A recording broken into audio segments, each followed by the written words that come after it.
முதல்ல சிக்கனத்தை பற்றி சாக்ரட்டிஸ் சொல்லியது. 5வது நூற்றாண்டுல கிரேக்கத்துல வாழ்ந்த ஒரு தத்துவ அறிஞர் தாங்க சாக்ரட்டிஸ். அவர் இருக்கிற இந்த ஓவியம் ரொம்பவே பிரபலமானது.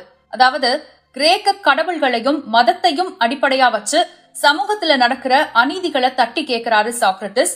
அதற்காகவே அவருக்கு எதிராக வழக்கு தொடுக்கப்படுது. அந்த வழக்குல மரண தண்டனை வழங்கப்படுது சாக்ரட்டிஸ்க்கு. அதனால ஒரு கோப்பை நிறைய ஹெம்லாக் அப்படின்னு சொல்லப்படுற ஒரு தாவர விஷத்தை குடிச்சு தன்னுடைய நண்பர்கள் முன்னிலையில உயிரை விடுறாரு சாக்ரட்டிஸ்.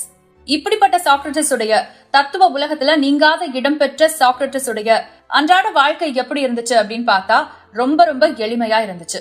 அத்தியாவசிய பொருட்களை தவிர வேற எதுக்குமே சாக்ரட்டிஸ் செலவு பண்றது கிடையாது. வேண்டாத நிறைய பொருட்களை வாங்கி குவிக்கிறது கிடையாது. ரொம்ப ரொம்ப சிக்கனமாவே அவர் வாழ்ந்திருக்காரு. இப்படி இருக்க ஒரு நாள் அவருக்கு முக்கியமான ஒரு பொருள் தேவைப்பட்டிருக்கு.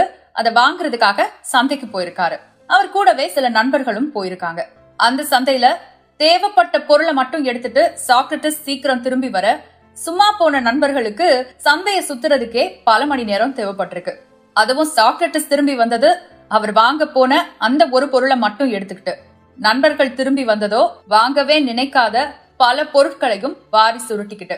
இந்த சூழல்ல அது எப்படிப்பா உன்னால மட்டும் இப்படி சிக்கனமா இருக்க முடியுது அப்படின்னு ஒரு நண்பர் சாக்ரட்டிஸ் கிட்ட கேட்க சாக்ரட்டிஸ் இப்படி ஒரு தத்துவத்தை சொன்னாராம். செலவாளி தனது கண்ணின் பேச்சை கேட்கிறான், சிக்கனக்காரன் தனது மூளையின் பேச்சை கேட்கிறான் அப்படின்னு. அதாவது கண்ணுல பார்த்து ஆசை வந்து அந்த ஆசையினால ஒரு பொருளை வாங்காம மூளை எந்த பொருளை வாங்க சொல்லுதோ அந்த பொருளை மட்டும் நம்ம வாங்குறோம்னா சிக்கனமா இருக்கலாம் அப்படிங்கறது அதனுடைய அர்த்தம். எப்படி அடுத்த முறை ஒரு பொருளை வாங்க போகும்போது இந்த தத்துவத்தை ஞாபகம் வச்சுப்பீங்க தானே. அடுத்து மனதை அமைதிப்படுத்துவதை குறித்து ஷேக்ஸ்பியர் சொல்லியது. ஷேக்ஸ்பியர் 16வது நூற்றாண்டுல வாழ்ந்த கவிஞர், நாடக எழுத்தாளர் மற்றும் நாடக நடிகர். தன்னுடைய நாடகங்கள்லயே அங்கங்க தத்துவங்களை தூவி விடுற ஷேக்ஸ்பியர் குட்டி குட்டி கவிதைகள்ல நிறைய தத்துவங்களும் சொல்லியிருக்காரு. அதுல ஒண்ணுதான் பொன்னை பொன்னில் எழுது, மண்ணை மண்ணில் எழுது. இதுக்கு என்ன அர்த்தம்னு புரியுதா? சரி, முதல்ல நான் ஒரு கதையை சொல்றேன். அந்த கதையை உங்களுக்கு புரிய வச்சிரும். ஒரு முறை ஷேக்ஸ்பியர் தன்னுடைய நண்பர் ஒருவரோடு பேசிட்டு இருந்தாரு. அப்போ அங்கிருந்த வீட்டுல ஒரு கணவனுக்கும் மனைவிக்கும் இடையில பயங்கரமான சண்டை நடக்கும்போது கணவன் என்னைக்கோ செஞ்ச தப்பையெல்லாம் வரிசை கட்டி சொல்லி திட்டிட்டு இருந்தாங்க மனைவி. கணவனும் சலைச்சவர் இல்ல, மனைவி எப்பவோ செஞ்ச தப்பையெல்லாம் சொல்லி அவங்கள திட்டிட்டு இருந்தாரு. இப்படியே அந்த சண்டை ஒரு மணி நேரம் நடக்க சலிச்சு போய் தலையில அடிச்சுக்கிட்டாரு ஷேக்ஸ்பியரோட நண்பர். அந்த சமயத்துல ஷேக்ஸ்பியர் சொன்னாராம், பொன்னை பொன்னில் எழுத வேண்டும், மண்ணை மண்ணில் எழுத வேண்டும், மாத்தி எழுதுனா இப்படிதான் சண்டை நடக்கும்னு. அதாவது மணல் மேல எழுதப்பட்ட எழுத்து ரொம்ப சீக்கிரத்துல அழிஞ்சிரும். ஆனா உலோகத்தின் மீது எழுதப்பட்ட எழுத்து அவ்வளவு சீக்கிரத்துல அழியாது. அதனால நமக்கு நடக்கிற கெட்ட விஷயங்களை எல்லாம், நமக்கு யாராவது செய்யற தவறுகளை எல்லாம் மண்ணில எழுதுற மாதிரி எழுதி அழிச்சிடணும்.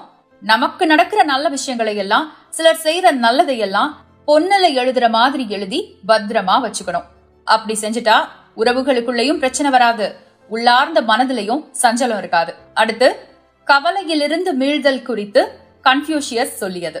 இந்த அறிவுரை எனக்கு ரொம்ப பிடிக்கும். முதல்ல நான் அதை வாசிச்சிடுறேன். ஒவ்வொரு மனிதனுக்கும் 2 வாழ்க்கைகள் இருக்கின்றன. ஒன்று அவர்கள் இப்போது வாழும் வாழ்க்கை, இன்னொன்று அவர்களிடம் ஒரே ஒரு வாழ்க்கைதான் இருக்கிறது என்பதை உணர்ந்த பிறகு ஆரம்பிக்கின்ற வாழ்க்கை. ரொம்ப சென்சிட்டிவான ஒரு தத்துவங்க இது. இது இன்னும் அழகா புரியணும்னா நான் ஒரு கதையை சொல்றேன். ஒரு காலத்துல ஒரு சீன கிராமம் இருந்ததாம். அந்த சீன கிராமத்துல முதியவர் ஒருத்தர் வாழ்ந்து வந்தாராம். அந்த முதியவர் தன் வாழ்நாள் முழுவதும் குடும்பத்துக்காகவே உழைத்து உழைத்து சோர்ந்து போன முதியவர். அவர் வாழ்ந்த காலத்துல எந்த சந்தோஷத்தையும் அனுபவிச்சது கிடையாது. விரும்பின இடத்துக்கு போனது கிடையாது, விரும்பின உணவை சாப்பிட்டது கிடையாது, விரும்பின மாதிரி ஒரு நாள் கூட இருந்தது கிடையாது. இப்படி இருக்க ஒரு நாள் ஒரு காலை பொழுது அவருக்கு மயக்கம் வந்துச்சு. படுத்த கட்டில்ல அசைவற்று கிடந்தாரு அந்த முதியவர். பிள்ளைகள் எல்லாம் வந்தாங்க, தொட்டு தொட்டு பார்த்தாங்க. அவர் மரணம் அடைஞ்சிட்டதா நினைச்சு அழுது அழுது தீத்தாங்க. ஆனா எல்லாம் ஒரே ஒரு மணி நேரத்துக்கு தான். அடுத்து அங்கிருந்த சூழலே மொத்தமா மாறிடுச்சு. அப்பாவை இங்க புதைக்கலாம், அங்க புதைக்கலாம், அப்பாவோட இது எனக்கு வேணும், அது எனக்கு வேணும், செலவை நீ பாரு நான் பாருன்னு ஒவ்வொருத்தரோட நடத்தையும் மாறி போச்சு. அந்த சமயம் மயங்கின நிலைமையில இது எல்லாத்தையும் கேட்டுட்டு இருந்த முதியவருக்கு கண்ணீரே வந்துருச்சு. அப்பதான் அவருக்கு தோணுச்சான், இவங்களுக்காகவா நம்ம இந்த அளவுக்கு உழைச்சு சோர்ந்தோம், இவங்களுக்காகவா இருக்கிற ஒரே ஒரு வாழ்க்கைய பணயம் வச்சோம் அப்படின்னு. ஆனா இப்ப யோசிச்சு எந்த பிரயோஜனமும் இல்ல. மயங்கினவரை பெட்டிக்குள்ளேயே போட்டு பூட்டி அடக்கமே செஞ்சுட்டாங்களாம் அந்த பிள்ளைகள். இன்னைக்கும் அந்த முதியவரை போல சாகுற தருவாயில தான் ஒவ்வொருத்தருக்கும் வாழ்க்கையோட அருமையே புரியுது. எல்லாத்தையும் இழந்த பிறகுதான் நமக்கு இருக்கிறது ஒரே ஒரு வாழ்க்கை, அந்த வாழ்க்கையை ஒழுங்கா வாழாம விட்டுட்டோமேன்னு தோணுது. அததான் இந்த தத்துவம் புரிய வைக்குது. ஒவ்வொரு மனிதனுக்கும் 2 வாழ்க்கைகள் இருக்கின்றன. ஒன்று அவர்கள் இப்போது வாழும் வாழ்க்கை, இன்னொன்று அவர்களிடம் ஒரே ஒரு வாழ்க்கை தான் இருக்கிறது என்பதை அவர்கள் உணர்ந்த பிறகு வாழ ஆரம்பிக்கின்ற வாழ்க்கை. அடுத்து மனதை வலிமைப்படுத்த அரிஸ்டாட்டில் சொல்லிய அறிவுரை. ஒருமுறை அரிஸ்டாட்டில் கிட்ட ஒரு வாலிபனை கூட்டிட்டு வந்தாங்க. அந்த வாலிபன் தற்கொலைக்கு முயற்சி செய்துட்டு இருந்தப்போ பிடிபட்ட வாலிபன். அந்த காலத்துல தற்கொலை தண்டனைக்குரிய ஒன்றாக பார்க்கப்பட்டது. ஆனா வயசு ரொம்ப சின்னதா இருக்குல்ல, அதனால தண்டனையை நிறைவேற்றுறதுக்கு முன்னாடி அவனை அரிஸ்டாட்டில் கிட்ட கூட்டிட்டு வந்தாங்க. இவனுக்கு ஏதாவது அறிவுரை சொல்லுங்க அப்படின்னு சொன்னாங்க. அரிஸ்டாட்டிலும் அவனை பார்த்தாரு, அவன் கிட்ட காரணத்தை கேட்டாரு. என்னப்பா பிரச்சனை, எதுக்காக இப்படி தற்கொலை செய்துக்க முடிவு செஞ்சேன்னு. அந்த வாலிபன் சொன்னா, ஐயா எல்லாரும் என்னை ஏமாத்திட்டாங்க, எல்லாரும் எனக்கு துரோகம் செஞ்சுட்டாங்க, அதனாலதான் செத்து போயிடலான்னு முடிவு செஞ்சுட்டேன்னு. அப்ப அரிஸ்டாட்டில் கேட்டாராம், எல்லாருமேவா ஏமாத்திட்டாங்க, எல்லாருமேவா துரோகம் செஞ்சுட்டாங்க, எல்லாருமேவா?